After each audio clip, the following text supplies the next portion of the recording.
Actor Michael Barryman was born with ectodermal dysplasia, a rare genetic disorder that left him without hair, fingernails, or sweat glands, stripping him of the body's natural ability to regulate temperature. His striking appearance made him a fixture in horror films, most notably in The Hills Have Eyes, which became a life-threatening ordeal to film. Shot in the Mojave Desert, Barryman was forced to endure heavy costumes and layers of makeup under a merciless sun, all while his body lacked the ability to sweat or cool itself. He later described the experience as grueling and admitted that without strict precautions from the crew, he could have easily collapsed and died from heat stroke during the production. For years, Ray Brent Marsh, operator of the Tri-State Crematory in Georgia, failed to cremate hundreds of bodies entrusted to him. Instead, he left 339 corpses scattered in the woods, stuffed into sheds, or piled into vaults. Some decayed beyond recognition, others mummified or still in body bags, bloated and oozing fluids as the stench reportedly spread for miles. Families were unknowingly given cement powder, sawdust, or crushed concrete in urns, led to believe it was the ashes of their loved ones. Marsh claimed the cremation machine was broken, but it was fully functional, leading to him giving bizarre shifting excuses, such as the claim that he actually opposed cremation. He eventually pleaded guilty to nearly 800 charges and spent 12 years in prison. Actor David Harbour has been very open about his dark past, particularly his struggles with mental health, alcoholism, and suicidal thoughts. Diagnosed with bipolar disorder at age 25 after a severe manic episode, Harbour was admitted to a mental hospital when he started believing he was receiving divine messages and was possibly the Antichrist. Prior to this, he spent years battling alcohol addiction, which began in his teens and only worsened in college, leading to a life he described as lonely, directionless, and self-destructive. He's admitted to violent emotional outbursts during manic episodes, such as smashing mirrors and feeling like a danger to himself and others. At his lowest, he felt like he was slowly disappearing and contemplated taking his own life. Harbour now credits acting with saving his life since it gave him a way to channel his mental chaos into performance. Now sober and in treatment, he describes himself as someone who enjoys consciousness too much to ever return to his old ways.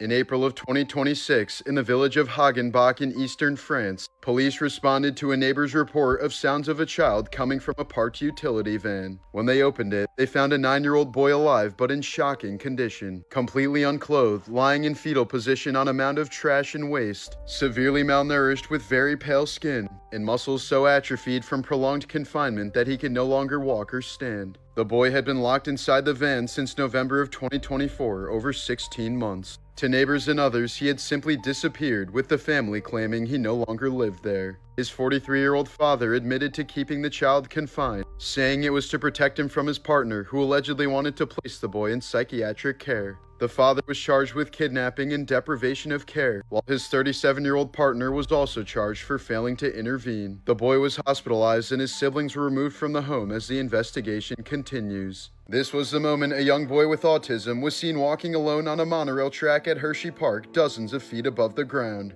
He'd been missing for about 20 minutes after getting separated from his family and somehow made his way onto the restricted area of the monorail. People below him started shouting in panic, trying to guide him, but he seemed overwhelmed and confused and kept changing direction along the narrow track. Thankfully, one man rushed over, climbed onto a nearby structure, and pulled himself up onto the track. He carefully approached the boy, picked him up, and carried him back to safety before eventually reuniting him with his parents.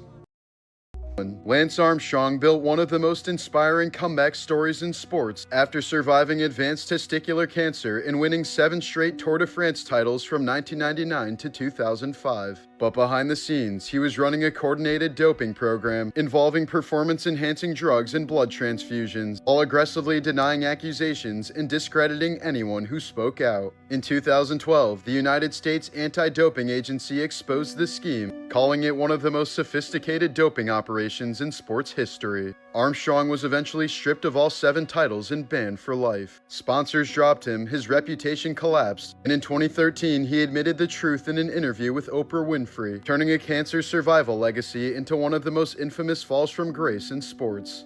In 2003 in Rafah, British filmmaker James Miller was shot and killed while filming the documentary Death in Gaza. On his final night, he and his crew left a damaged home wearing TV-marked gear, waving a white flag and identifying themselves as journalists as Israeli forces sat roughly 100 meters away. A warning shot was fired but missed. Then seconds later, a second round struck Miller in the neck from the front, killing him. An autopsy confirmed the trajectory and linked the bullet to Israeli-issued ammo, contradicting claims of Palestinian fire. The Israeli military closed the case with no charges, citing insufficient evidence, despite later findings suggesting clear visibility. A UK court pointed to evidence of intentional killing, but no prosecution followed. The case was officially closed in 2009 after compensation was paid to his family.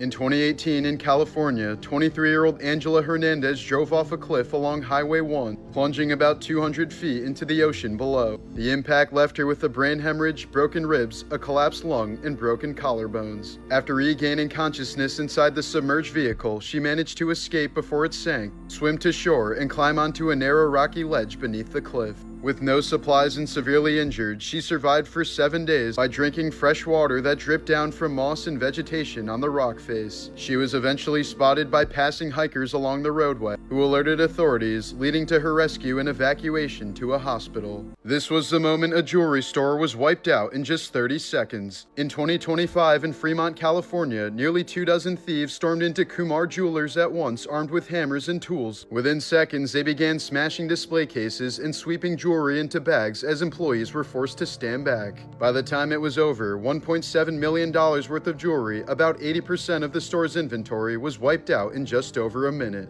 The group dispersed in multiple getaway cars and several arrests were later made, but most of the crew remains unidentified and the majority of the stolen jewelry has never been found. In New York City, Darius McCollum developed an obsessive fixation on the transit system that led him to repeatedly impersonate MTA employees and take control of buses and subway trains. Beginning as a teenager, he was arrested more than 30 times after entering restricted areas, operating vehicles, and running full routes while delivering accurate announcements and staying on schedule. He wasn't stealing the vehicles or trying to escape, he was operating the job with precision. Each incident still carried real risk, and over time the pattern didn't stop. He continued being arrested well into adulthood, spending years cycling through jail and psychiatric evaluations. Despite national attention and a 2016 documentary about his case, there was still no long-term solution put in place, as he remained stuck between the transit system he was obsessed with and a justice system that had no idea how to effectively handle the situation.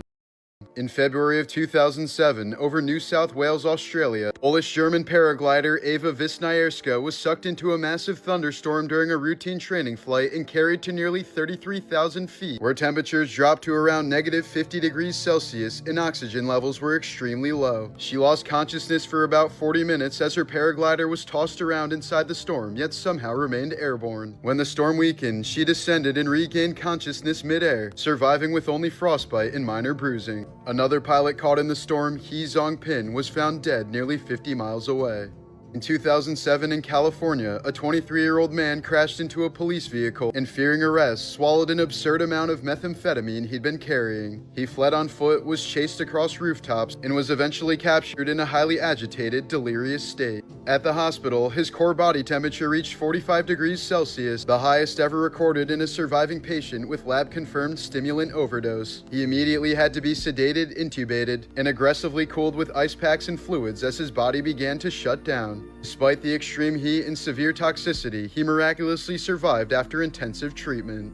Simon Cowell once admitted he went so far with Botox and facial fillers that he no longer recognized his own face in photos. After years of cosmetic treatments gradually altered his features into something noticeably unnatural. Experts have suggested the buildup of filler can distort facial structure and even affect how fluid drains from the face, leaving a permanently swollen, tightened look that's essentially impossible to undo. The moment it hit him was when even his own son reacted to how different he looked, forcing him to confront just how far his appearance had drifted from what it once was. In 1912, French brothers Michael and Edmond Navratil, just 4 and 2 years old, were secretly abducted from their mother by their father and brought aboard the Titanic under fake names. When the ship began to sink, their father woke them up, brought them to the final lifeboat, and placed them inside, knowing he himself wouldn't survive. The boys made it to New York alone, unable to speak English and with no one knowing who they were, earning them the nickname the Titanic Orphans. Their identities remained a mystery until their mother recognized their photos in a newspaper and traveled across the ocean to reclaim them.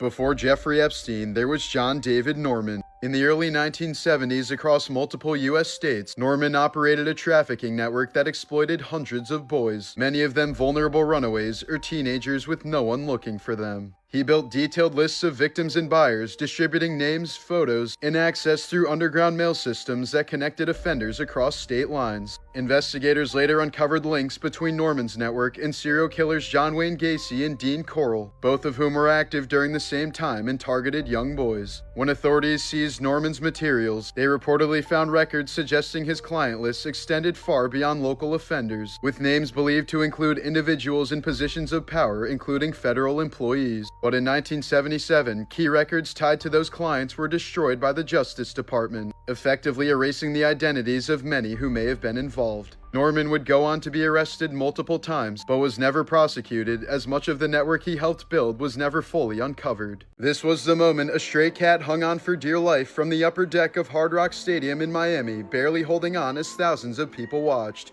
It happened during a college football game when the cat slipped from the edge and ended up dangling several stories above the crowd, but fans below luckily reacted fast, stretching out an American flag just seconds before it fell. The cat dropped straight into it, bounced once, and miraculously walked away unscathed. This was the moment a woman came face to face with a silverback gorilla. Despite their size and strength, gorillas are generally calm and non-aggressive animals. In the wild, attacks are extremely rare and only happen if they feel threatened, cornered, or if someone challenges them. One of the biggest triggers is direct eye contact, which gorillas can interpret as a sign of aggression or dominance. That's why guides often tell people to stay still, avoid sudden movements, and never lock eyes with a silverback. Instead, looking slightly away and remaining calm signals that you're not a threat. The gorilla will typically observe, then move on. Exotic Adrien Street was a major figure in British professional wrestling in the 1960s and 70s, building a flamboyant, androgynous ring persona that later inspired artists like David Bowie. In 1971, he was booked in a staged exhibition wrestling match against Jimmy Savile, a TV personality who would occasionally step into the ring for publicity. Savile was already rumored behind the scenes to be prolifically abusing children, something the wrestler was aware of. Instead of playing along, Street turned the match into something real, aggressively grabbing Savile and ripping chunks of his hair out in front of the crowd. Decades later, after Savile's death exposed hundreds of victims and confirmed him as one of Britain's most prolific predators, that wrestling match took on a much darker meaning. What seemed like a wrestling stunt was one of the only times someone openly confronted him, while authorities and institutions were ignoring or failing to act on the horrific abuse. This is the case against Michael Jackson and why people believe he was innocent. In 1993 in California, Michael Jackson was accused of sexually abusing 13-year-old Jordan Chandler, triggering one of the most invasive celebrity investigations ever. Authorities obtained a warrant to photograph and examine his body, attempting to match markings that were described by the boy. Reports later conflicted on how closely those descriptions aligned, becoming a key point of dispute. While the criminal case was developing, Jackson settled a civil lawsuit for over $20 million with no admission of guilt. After the settlement, Chandler declined to testify, leaving prosecutors without their central witness and resulting in no charges. Supporters saw this as a lack of evidence, while critics pointed to the payout as suspicious. Then in 2005, Jackson went to trial in Santa Maria, California over allegations involving 13-year-old Gavin Arvizo. Prosecutors claimed he groomed and abused the boy at Neverland Ranch, but the defense focused on inconsistencies in the family's timeline and credibility, claiming they had attempted to financially benefit from similar allegations before. After nearly 4 months of testimony and about 30 hours of deliberation, the jury acquitted Michael on all counts. The allegations left a lasting divide. Some former child visitors to Neverland have consistently denied any abuse and defended Michael, including Macaulay Culkin and Corey Feldman, along with other former young actors who have been very outspoken about abuse in the industry but say Michael never would have harmed them. Others point to multiple accusations over time and the 1993 settlement as reasons they believe otherwise. Michael denied all allegations up until his death in 2009, leaving the issue unresolved between a legal record that cleared him and a public debate that never settled. This was the moment a random passenger was suddenly shoved toward an oncoming train at Northgate Station in Seattle, Washington. The attack was completely unprovoked, with the victim pushed dangerously close to the edge as the train approached, but he somehow managed to stay on the platform and survive. Police later identified the suspect as Alexander J., who was arrested and charged, with court records citing prior incidents and ongoing mental health concerns. Here's a clip of a cassowary chasing down a vehicle in what looks like something straight out of Jurassic Park. Native to parts of Australia and New Guinea, cassowaries can sprint up to 30 miles per hour and are considered one of the most dangerous birds on Earth. With dagger-like claws on each foot and a reputation for aggressive charges, they've been known to seriously injure or even kill humans, making them one of the closest real-life reminders of what dinosaurs may have been like. Here's a video of a 500-pound man being rescued from a 15-foot hole at a construction site in California. Officials said the man wasn't a construction worker and somehow ended up trapped at the bottom, prompting a large emergency response to lift him out. Crews had to carefully extract him due to his size and the depth of the hole, and he was taken to a hospital afterward, though how he got there remains unclear. During the 2020 COVID-19 lockdown in New Hampshire, a family was forced to say goodbye to their dying father through a window, as nurses in full protective gear stood inside his room. Unable to be with him in his final moments due to strict isolation rules, the nurses held up handwritten signs reading, "He is at peace and we are so sorry," showing how the pandemic separated families even at the most dire moments. In August of 1994 in Oakville, Washington, residents reported a translucent, gelatinous substance falling from the sky during multiple rainstorms over several weeks, coating cars, roads, and buildings. Many locals claim they developed flu-like symptoms afterward, and samples of the material were sent for laboratory testing, though results were inconsistent and never confirmed a clear origin. Various explanations were proposed, including atmospheric phenomena and waste from passing aircraft, but none were definitively proven, and the incident remains unexplained.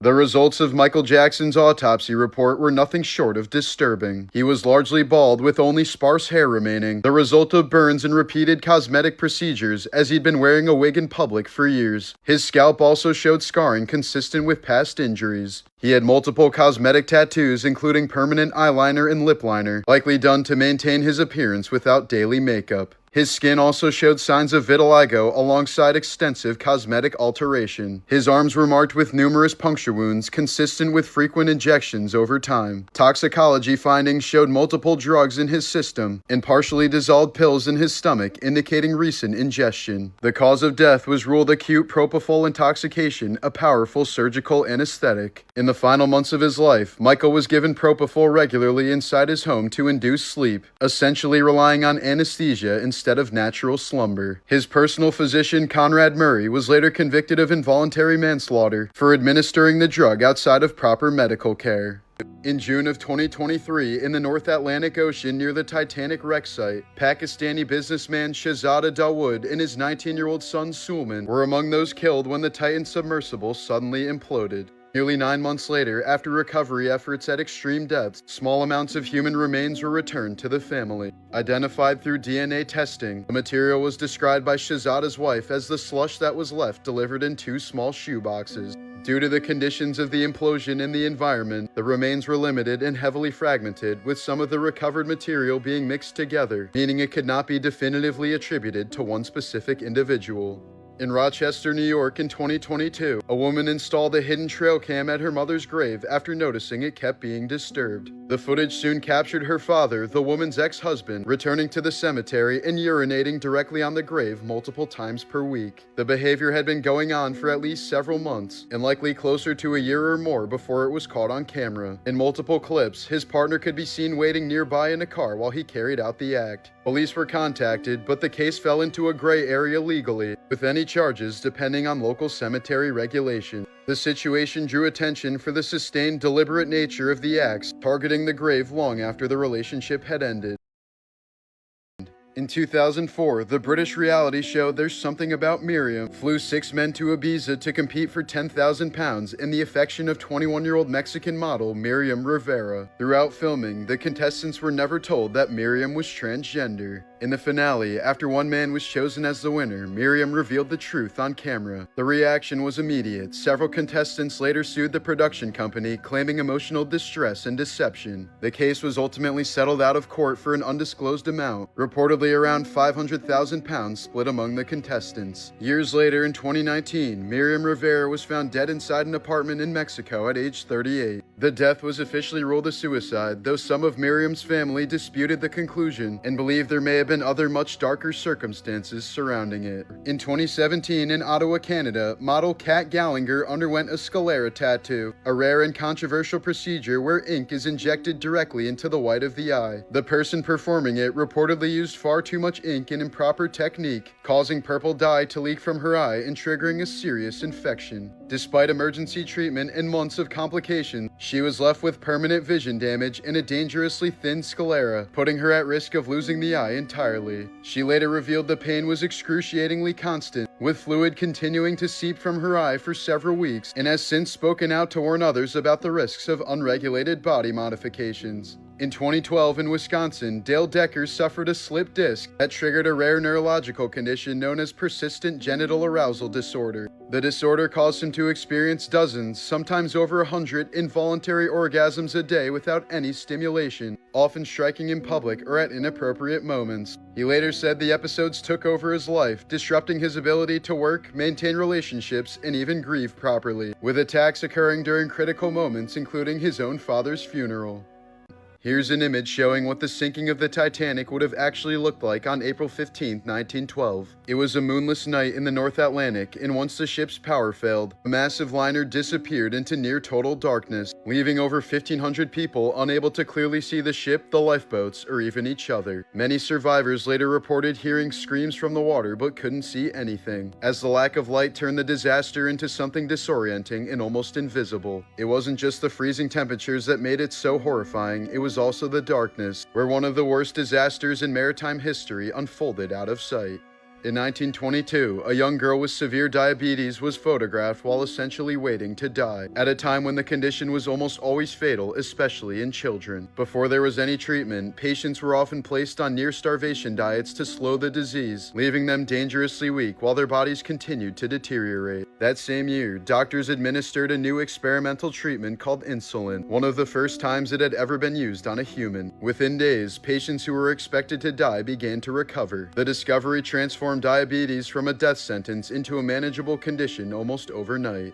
Hugh Jackman has had multiple basal cell carcinomas removed, a type of skin cancer caused by long-term UV exposure. These cancers often start off as small, easy-to-miss spots, but can slowly grow deeper into surrounding tissue if left untreated, in some cases eroding skin and underlying structures. His repeated diagnoses suggest damage that continues to surface years after the initial exposure. While rarely fatal, basal cell carcinoma can quietly develop, recur, and progressively invade tissue, making it more serious than most people realize. He's since used his experience to warn others about the dangers of UV exposure, regularly urging people to wear sunscreen and get their skin checked. In 2004 in South Africa, trophy hunter Ryan Naud, who ran Pro Hunt Africa and was known for killing endangered animals, was found dead beside his broken-down truck on a remote road. His vehicle had overheated, leaving him stranded and alone. When police arrived, he was lying next to the truck with multiple gunshot wounds, suggesting he had been approached at close range and executed. There were no clear signs of a struggle, and his belongings were left behind, making the motive unclear. Many speculate the killing was retaliatory due to his work killing protected wildlife, but no suspects were ever identified, and the case remains unsolved.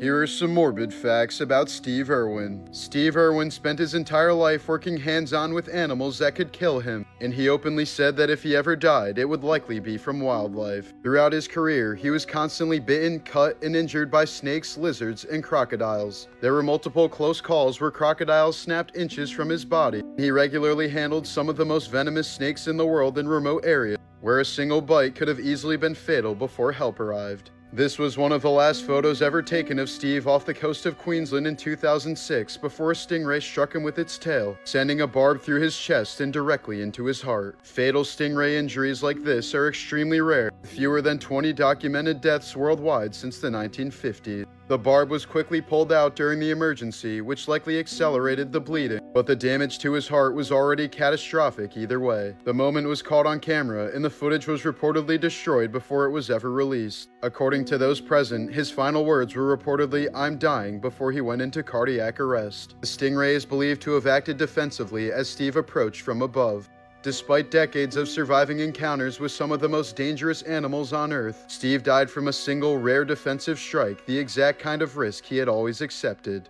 As a child, Michael's father Joseph would constantly torment him about his appearance, often calling him Fat Nose. Michael went on to have 4 rhinoplasties and was insecure about his appearance for his entire life. According to his former doctor, Conrad Murray, Michael's father chemically castrated him when he was a young boy. He reportedly did this so that Michael would maintain his high-pitched singing voice into adulthood. On one occasion in the 1960s, Joe wanted to teach his kids a lesson about leaving the windows open at night. So when little Michael was asleep, his father climbed through the window wearing a mask and screamed at him. From that point on, Michael would have recurring nightmares about being kidnapped from his bedroom. But the abuse didn't stop there. Joe would also hold onto a belt while the Jackson 5 rehearsed, ready to strike his children if one of them made a mistake. Michael was reportedly so terrified of his father that he would sometimes throw up just from merely being in his presence. He once said he felt the safest while performing on stage since his father wouldn't be able to beat him in front of a crowd. From a very young age, Michael described being forced into long, exhausting rehearsals for hours at a time, completely missing out on a normal childhood. He said watching other kids play from the window while he rehearsed was one of the memories that stayed with him the most.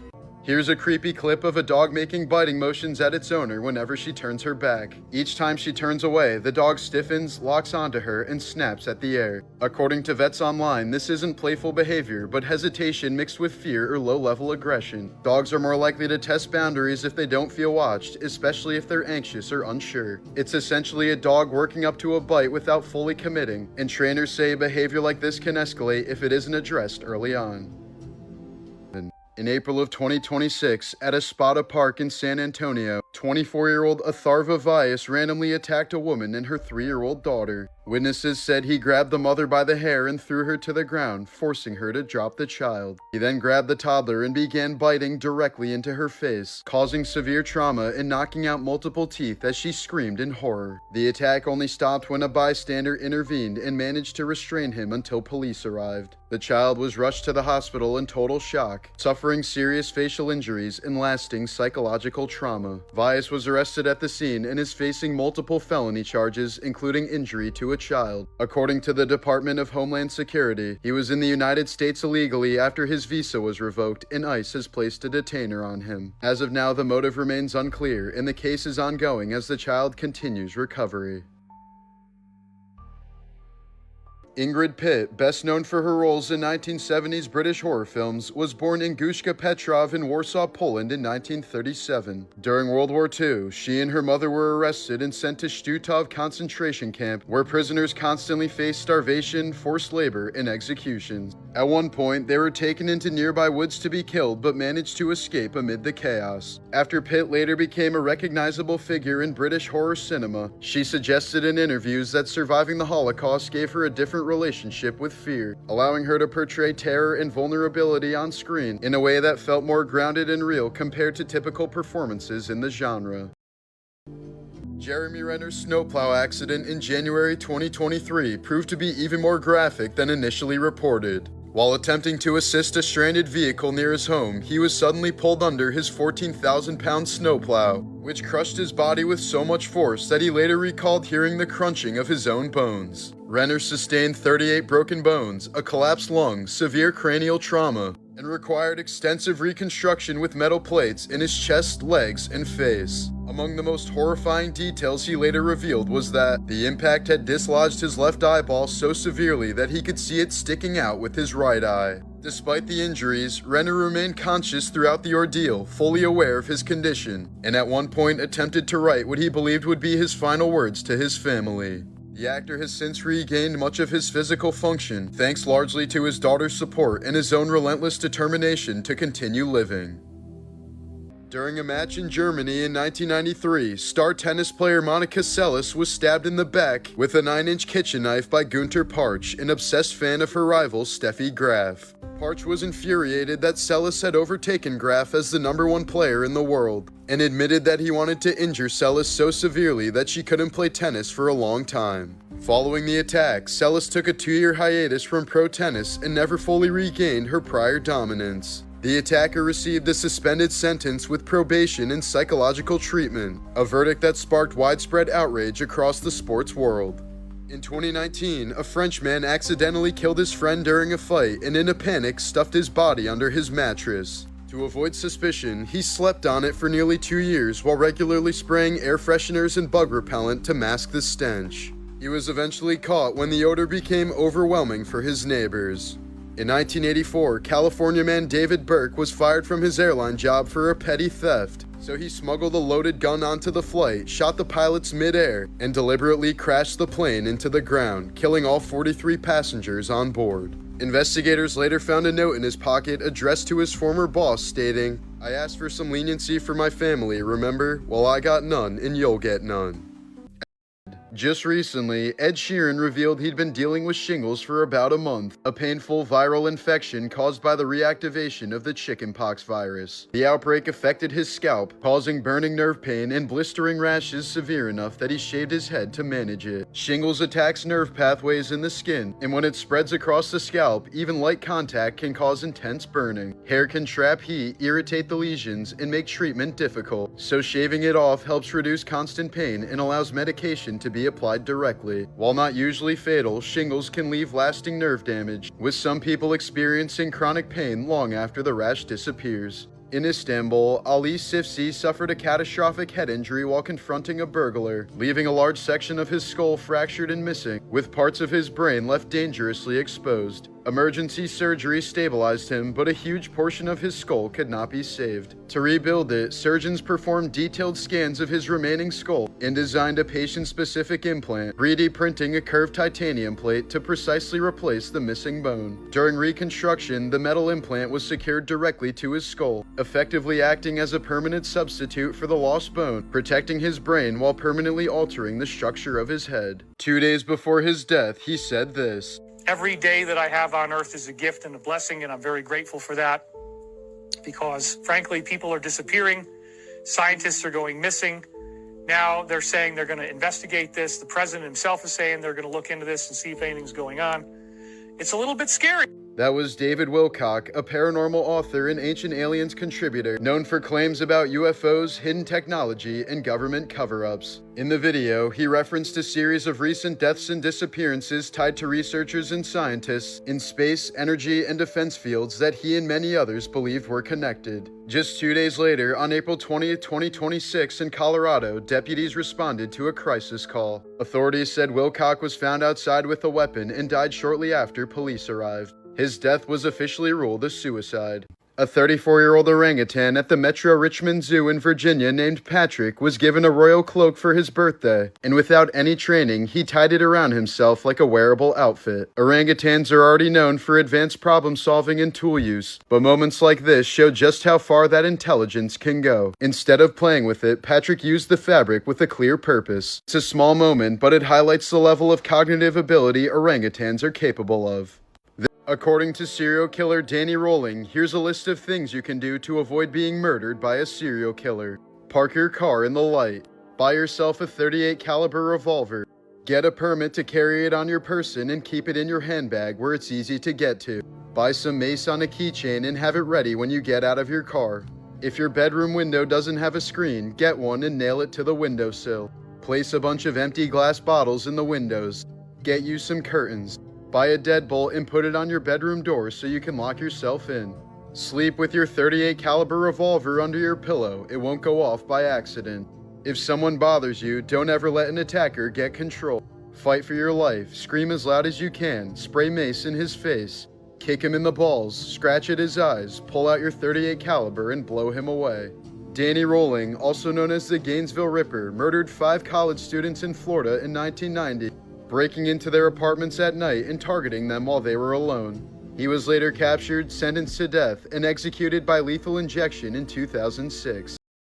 This was the moment a woman was attacked by her pet cat who'd been friendly for years, showing how animals that seem completely safe can suddenly turn without warning. In many cases like this, the aggression isn't random at all. Cats are extremely good at hiding pain, and when something is wrong internally, it can build up until they react suddenly and violently. Undiagnosed injuries, infections, dental disease, or even arthritis can cause them to abruptly lash out at the person closest to them. There's also something called redirected aggression, where a cat becomes triggered by something like another animal or loud noise, but ends up attacking their owner instead. Veterinarians say that sudden, uncharacteristic aggression in cats is often one of the clearest signs that something is medically wrong. In many cases, these attacks end with the owner needing stitches or hospital treatment. In 1991, on Kawa Garbo, a sacred mountain in Tibetan Buddhism, a Japanese-Chinese expedition attempted to summit the peak, which had never been climbed. But an avalanche suddenly struck their camp, killing all 17 members. After the disaster, climbing was banned, and Kawa Garbo remains one of the highest unclimbed mountains in the world. Bernie Madoff, the architect behind one of the largest financial frauds in history, died in 2021 while serving a 150-year sentence at the Federal Medical Center in North Carolina. Despite traditional Jewish burial customs, he was cremated and his family refused to claim his remains. His ashes were instead sent to a law office in New York, where they reportedly remain unclaimed, sitting in storage years after his death.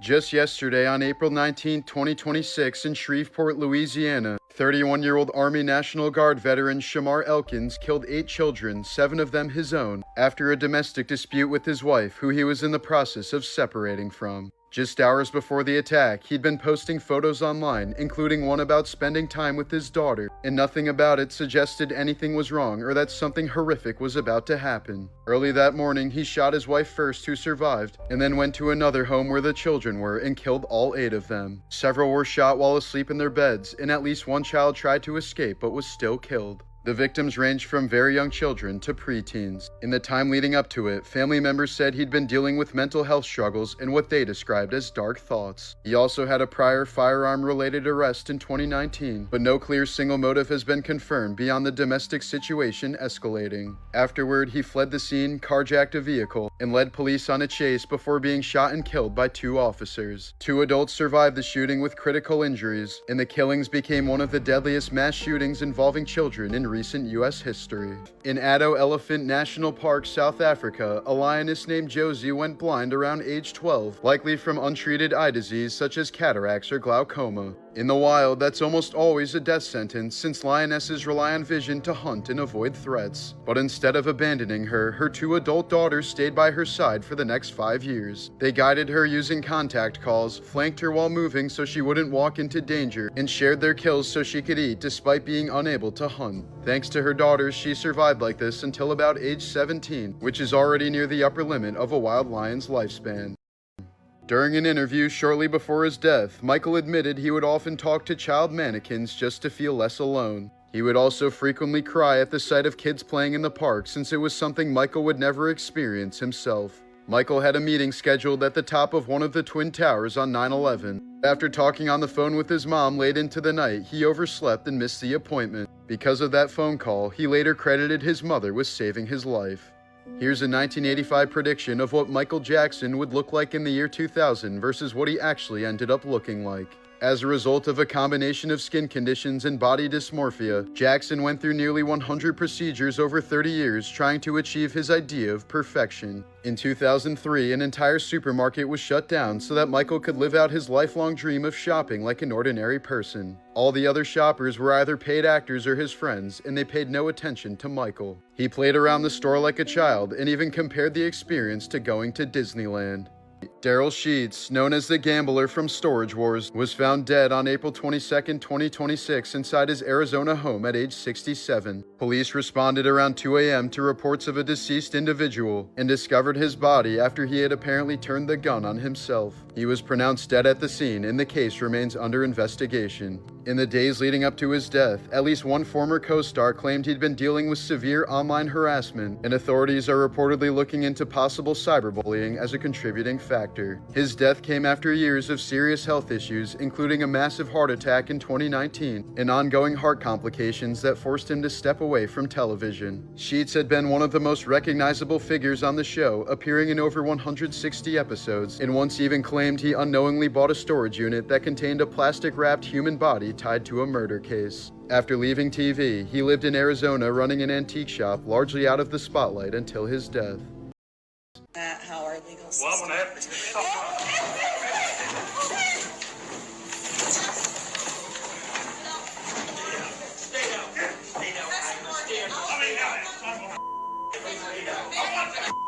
That was the moment a father snapped in court after learning how Larry Nassar had abused all three of his daughters. During a 2018 sentencing hearing in Charlotte, Randall Margraves suddenly lunged at Nassar after being denied his request to have 5 minutes alone with him. His daughters had each been abused under the guise of treatment, part of a disturbing pattern that spanned years and targeted hundreds of young female athletes. For decades, Nassar had been a trusted doctor for USA Gymnastics and Michigan State University, treating many elite athletes, including Olympians. But behind that reputation, he was sexually abusing girls during supposed medical procedures, often without gloves, and sometimes even with parents in the room, convincing them it was necessary. Complaints dated back to the 1990s, but institutions repeatedly failed to act. It wasn't until 2016, when multiple women came forward publicly, that the full scale of the disgusting abuse was finally exposed. More than 250 victims eventually gave statements describing years of manipulation and sexual assault. In 2018, Nassar was sentenced to up to 175 years in prison. The case exposed massive institutional failures, led to high-level resignations, and resulted in hundreds of millions of dollars in settlements for victims. In July of 2023, while incarcerated at a penitentiary in Florida, Nassar was stabbed multiple times by another inmate during an altercation, suffering serious injuries including a collapsed lung, but survived after being hospitalized.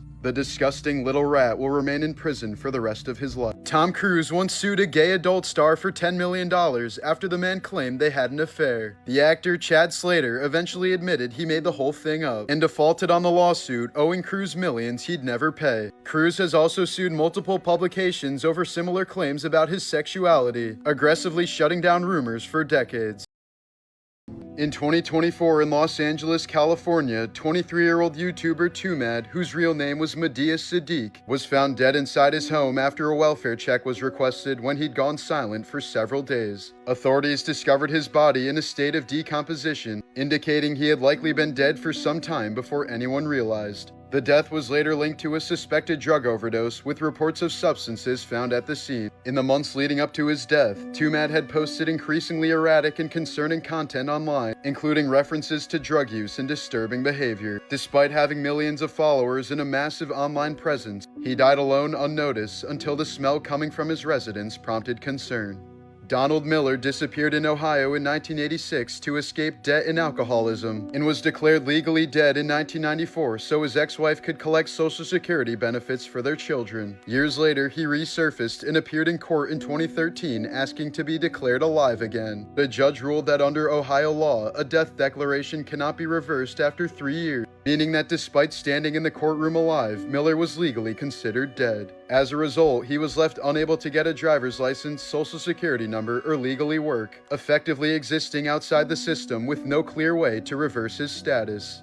Bob Odenkirk collapsed on the set of Better Call Saul in 2021 after suffering a sudden heart attack caused by a buildup of plaque in his arteries that had gone undetected for years. In cases like this, fatty deposits can silently narrow the arteries until one ruptures, triggering a complete blockage that cuts off blood flow to the heart. He was unconscious for several minutes and required immediate CPR and defibrillation to be revived. Without that rapid response, the chances of survival dropped dramatically within minutes. Odenkirk later revealed he had likely been living with the condition for over a decade without even realizing. In 1989 over Iowa, United Airlines Flight 232 lost all hydraulic control after its tail engine catastrophically failed, leaving the pilots with virtually no way to steer. Using only uneven thrust from the remaining engines, the crew managed to guide the aircraft toward a runway and attempt a landing. The plane broke apart on impact, killing 112 of the 296 people on board, but 184 survived in what is widely considered to be one of the most impressive landings in aviation history. Investigators later found that even highly trained pilots failed to replicate the landing in simulators. The disaster became a turning point for aviation safety in the years to come. Do what? I shot Sergeant Gibson. I pulled a gun on him. Can you investigate me? Is he breathing?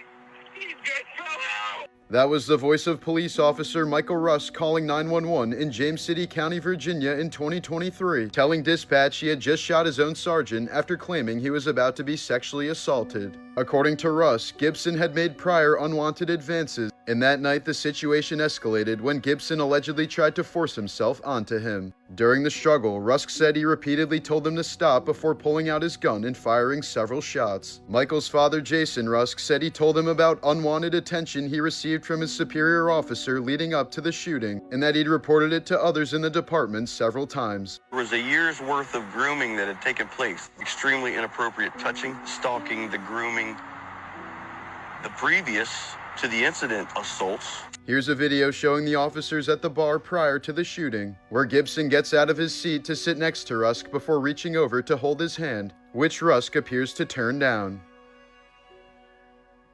Then, about an hour before the shooting, the two can be seen outside before apparently leaving together. Gibson puts his hand on Rusk's shoulder, and Rusk responds by pushing him away and pointing a finger in his face.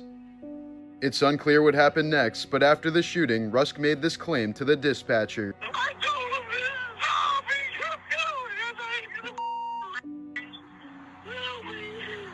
Help. Gibson was hit several times and survived after emergency surgery. When officers arrived, Rusk was still on the scene and was immediately taken into custody. Investigators said the physical evidence didn't fully support a clear-cut self-defense claim, leading to Rusk being charged with several felonies. In 2024, Rusk took a plea deal, avoiding active prison time, but losing his career in law enforcement and his right to carry a firearm. Between 2016 and 2022 in Germany, reality TV star Theresia Fischer underwent 2 leg-lengthening surgeries that increased her height by about 14 centimeters or 5.5 inches. The procedure required doctors to break her leg bones and implant adjustable metal rods, slowly extending them over time as new bone formed. Although the surgeries achieved the desired height, Fisher later said the process left her in constant pain during the recovery and emotionally scarred, revealing she felt pressured into it by a former partner and ultimately came to regret altering her body so drastically. Between 1975 and 1979, Cambodia was controlled by the Khmer Rouge regime, a brutal communist regime that targeted and executed educated people, including doctors, teachers, and anyone seen as intellectual. During this time, OB/GYN Dr. Hein S. Nagor was forced into labor camps and survived by hiding his medical background, knowing it would mean certain death if discovered. When his wife went into labor and required a life-saving C-section, Nagor faced an impossible choice: perform the procedure and expose himself,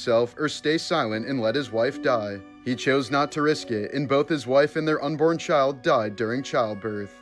Here's why dozens of fishermen have lost body parts to a fish that was already dead. Wolffish have incredibly powerful jaws designed to crush shells and bones, but what makes them especially dangerous is that their bite doesn't always stop when they die. Even after the body is cut away, the head can still snap shut through lingering nerve reflexes, clamping down with enough force to take off a finger or other body parts. So in many cases, fishermen have reached down to grab what looked like nothing more than a discarded head, only for it to suddenly bite back from beyond the grave. This was the last photo taken of Juliana Marins after her fall on Mount Rinjani in Indonesia in June of 2025. The 26-year-old Brazilian tourist had plunged hundreds of meters down a steep ravine after being left behind while hiking near the crater. She survived the initial fall, and drone footage later showed her alive, moving and calling for help from a narrow cliff ledge where she remained trapped for 4 days. Rescue efforts were repeatedly delayed by thick fog, landslides, and the extreme terrain, leaving her completely stranded without any access access to food or water. She was eventually found dead on June 24th, with an autopsy determining she died from severe internal injuries sustained in the fall. The case sparked widespread outrage, with her family accusing authorities and guides of critical delays and mismanagement. In 2009, a California woman sued the makers of Captain Crunch, claiming she'd been misled into believing that Crunch berries were real fruit. After eating the cereal for 4 years, she discovered they were just brightly colored cornballs and accused the company of false advertising. The court quickly dismissed the case, ruling that no reasonable consumer would think Crunch berries were real, especially since no such fruit exists. In 1981, a 9-year-old girl's family sued Disneyland after claiming that Winnie the Pooh punched her in the face so hard that it caused brain damage. The case took a bizarre turn when the actor in the costume appeared in court fully suited up and demonstrated that due to the restrictive arms of the outfit, hitting anyone was physically impossible. A man who was struck and killed by a metro train in Illinois had his dismembered body parts fly off and injure a nearby woman. She later sued his estate, arguing that by being stupid enough to get hit by a train, he was responsible for the injuries she sustained from his flying limbs. In December of 2025, a judge in Arkansas awarded joint custody of 6-year-old twins Eliana and Maverick Bialis to their father, Dr. Randy Bialis, after a full-day divorce hearing. Their mother, 40-year-old Charity Bialis, had represented herself in court and failed to convince the judge that Randy was abusive, despite the fact that earlier that year he admitted to strangling her in front of the children and pleaded guilty to third-degree battery, receiving a suspended sentence. Less than 24 hours after the custody ruling, deputies entered Charity's home after concerns were raised about the family. Inside, they found Charity and both twins dead to gunshot wounds. Investigators determined the home alarm had been deactivated from Charity's phone around 10 p.m. There were no signs of forced entry, and Randy's phone and vehicle records showed he was nowhere near the house. Authorities ultimately concluded that Charity shot Eliana and Maverick before turning the gun on herself, just days before she was scheduled to hand the children over to her ex-husband. This is the sunburst appearance of osteosarcoma, the most common form of bone cancer. The pattern forms when the tumor grows so aggressively that it forces new bone to shoot outward in sharp radiating spikes. It's most often seen in teenagers and young adults, typically in long bones like the femur near the knee. As it advances, the cancer can hollow out and weaken the bone from the inside, leading to intense pain, swelling, and sometimes sudden fractures under normal pressure. Even with treatment, it can quickly spread to the lungs, making it a particularly fast-moving and devastating disease. In 1974 in Memphis, R&B singer Al Green was attacked by his girlfriend Mary Woodson after he refused to marry her. As he was getting ready for bed, she poured a pot of boiling grits all over him, leaving him with severe second-degree burns across his torso. He reportedly ran through the house screaming in pain before collapsing. Moments later, Woodson locked herself in another room and turned the gun on herself. Green survived but required extensive recovery, and the incident became one of the most disturbing and defining moments of his life. These are some morbidly wholesome facts about Jim Carrey. Jim Carrey's family lost their home when he was just a teenager, forcing them to live out of a van while he worked overnight janitor shifts after school to help keep them afloat financially. The stress of that period led him to start performing stand-up at a young age, using comedy as a way to cope with instability and support his family, often bombing hard early on before eventually developing his stage presence. But after becoming one of the highest paid actors in Hollywood, he developed severe depression that he later said had been building for years beneath the surface of his success. He's spoken openly about relying on medication during that time, but eventually stepped away from it and began focusing on understanding the root of what he was experiencing rather than just masking the symptoms. Instead of keeping those struggles private, he described depression in interviews as a form of exhaustion from maintaining a version of yourself that doesn't align with reality, helping people better understand what it can feel like internally. He's consistently used interviews, speeches, and even his own artwork to talk about mental health, identity, and emotional burnout, often encouraging people to confront those issues directly and not define themselves solely by external success. Later in his career, Jim shifted away from constant mainstream roles and focused more on personal expression and selective projects, openly prioritizing his mental state over maintaining the level of fame he had achieved earlier in his career. This was the final footage of Kiara Jaconis just moments before she'd be tragically killed. In 2024 in Naples, Italy, 30-year-old Prada manager Kiara Jaconis was on what was supposed to be a dream birthday trip with her boyfriend when she was walking through a narrow street in the historic center. As they passed beneath an apartment balcony, a decorative stone statuette was suddenly thrown from above, striking her in the head with enough force to cause catastrophic injuries. She would end up tragically dying from the impact. Investigators determined the object had been thrown by a 13-year-old boy inside the apartment, who had reportedly been tossing several items from the balcony beforehand. But because he was under 14, he could not be criminally charged under Italian law, even though his actions led directly to her death. Prosecutors instead charged the boy's parents with manslaughter, arguing that the death was completely preventable and that they failed to properly supervise him. Parents have denied any wrongdoing, maintaining they couldn't have possibly anticipated what happened. As the case continues, the focus remains on whether their level of supervision meets the threshold for criminal responsibility, in a situation where a single impulsive act turned fatal within seconds. In Philadelphia, Tammy Terrell began suffering severe migraines as a child after reportedly being assaulted at age 11. By 17, she was in a relationship with 30-year-old James Brown, who she later claimed physically abused her. In her early 20s, she became involved with David Ruffin, who she also described as violent, with accounts claiming he once struck her in the head with a motorcycle helmet. As her career with Marvin Gaye was taking off, she collapsed on stage in 1967, later diagnosed with a brain tumor. Over the next few years, she underwent multiple surgeries as the tumor kept returning. In March of 1970, at just 24 years old, she died after a long decline, with speculation that repeated head trauma may have contributed to or worsened her condition. This was the moment a boy was suddenly electrocuted after touching a metal door in a condominium courtyard. What looked like a normal exit somehow became live with electricity, locking his muscles in place and leaving him unable to let go. Within seconds, his friend realized what was happening and grabbed him by the legs to pull him free. In situations like this, the safest option is always to cut the power or use something non-conductive to separate them. But when there's no time and someone is actively being electrocuted, people sometimes resort to physically tackling them to break the contact. Cases like this are almost always caused by faulty wiring or poor grounding. Steven Stucker, best known for playing the chaotic air controller in Airplane, died in 1986 at just 38 years old due to complications with AIDS. At the time, the disease was still poorly understood, widely feared, and heavily stigmatized, especially within the entertainment industry. He publicly revealed his diagnosis in 1985, making him one of the first recognizable entertainers to speak openly about having AIDS during a period when many kept it hidden out of fear of backlash and discrimination. Like many early AIDS patients, his condition quickly deteriorated before any effective treatments existed. His death came at a time when thousands were dying under similar circumstances, helping to bring more visibility to a crisis that had long been ignored.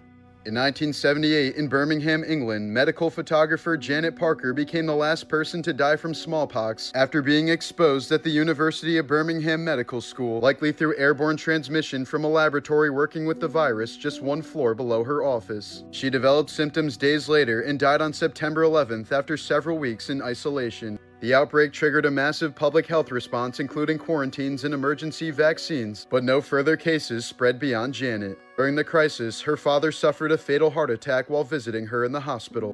The laboratory's head, Professor Henry Bedson, later died by suicide amid intense scrutiny over the incident. In 2019, aboard the Disney Dream in the Atlantic Ocean, a 5-year-old girl climbed onto a porthole railing for a photo and fell nearly 50 feet into the ocean below. Her father jumped in after her seconds later, hitting the water hard before swimming to her and keeping her above the surface as the ship drifted on. With no flotation device and surrounded by open sea, they remained in the water until crew launched a rescue boat to pull them out. Both miraculously survived as the girl was treated for hypothermia, while her father suffered serious injuries including a fractured spine from the impact with the water.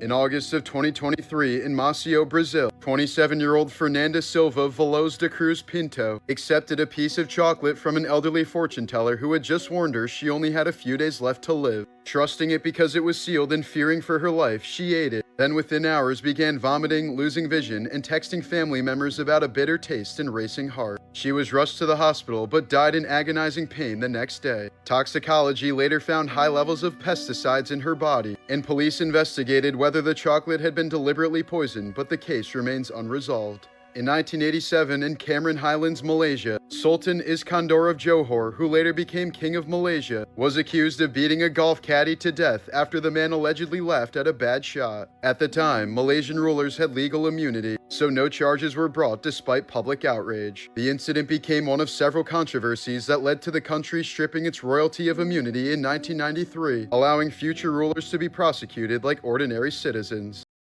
In 2002, Michael was staying at a hotel in Berlin when he dangled his 9-month-old son blanket over his 4th-floor balcony. Jackson claimed he was simply excited and wanted to show off his baby to the fans below, but the media was quick to criticize Michael's parenting skills and life-threatening behavior. Jackson later apologized, stating that it was a mistaken judgment and that he didn't mean to endanger his son. Blanket is now 21 years old and rarely makes public appearances. Michael became increasingly reliant on medication after being prescribed painkillers following the 1984 burn incident. Over time, it expanded into a combination of sedatives, anti-anxiety drugs, and sleep aids that he depended on just to function. He reportedly used aliases to obtain additional prescriptions without raising suspicion. But eventually, he lost the ability to sleep naturally, going long stretches without real rest unless he was chemically put under. In his later years, his physician Conrad Murray was administering propofol at home, effectively replacing sleep with anesthesia, leaving his entire routine built around cycles of medication and sedation. This was the moment a birthday party Spider-Man nearly died within seconds. He dives into the pool in full costume, but when he comes up, the mask is completely soaked and suctioned to his face. He quickly starts panicking and trying to breathe, while the kids think it's part of the act and continue splashing him. He gets out pretty quickly, but continues struggling to breathe since he can't free his face. He essentially waterboarded himself since the mask had trapped the water, making it impossible to breathe. Luckily, a few adults recognized what was happening and helped him pull the mask off before he suffocated. 2008, on a beach in Montauk, Long Island, New York, a bloated, hairless carcass washed ashore with no clear identifying features, quickly dubbed the Montauk Monster. The body was already in an advanced state of decomposition, likely causing the loss of fur and the distorted shape of the head and limbs. As photos spread online, some speculated it was an escaped or discarded experiment from the nearby Plum Island, home to a government animal disease research facility, or something connected to rumored labs in Montauk. Wildlife experts said it was most likely a raccoon or dog altered by decay and water exposure, which can strip fur and change how the skull appears. No official identification was ever confirmed, and the body disappeared shortly after being photographed, leaving the Montauk Monster unresolved and open to speculation. As a teenager, Euphoria star Angus Cloud survived a life-threatening head injury after falling into a construction site, fracturing his skull and requiring emergency brain surgery, leaving a long scar along his head. He was later discovered on the street with no prior acting experience and cast in Euphoria, where he became known for playing a drug dealer. But in July of 2023 in Oakland, the 25-year-old died from an accidental overdose, including fentanyl, cocaine, methamphetamine, and benzodiazepines, a lethal combination that can quickly lead to respiratory failure. His death came just days after burying his father, who died from cancer, and he had returned to the home where his father passed, reportedly struggling with grief and mental health in the days leading up to his death. Eerily, he previously said he wanted to portray Mac Miller in a biopic, who died in 2018 from a similar fentanyl-related overdose.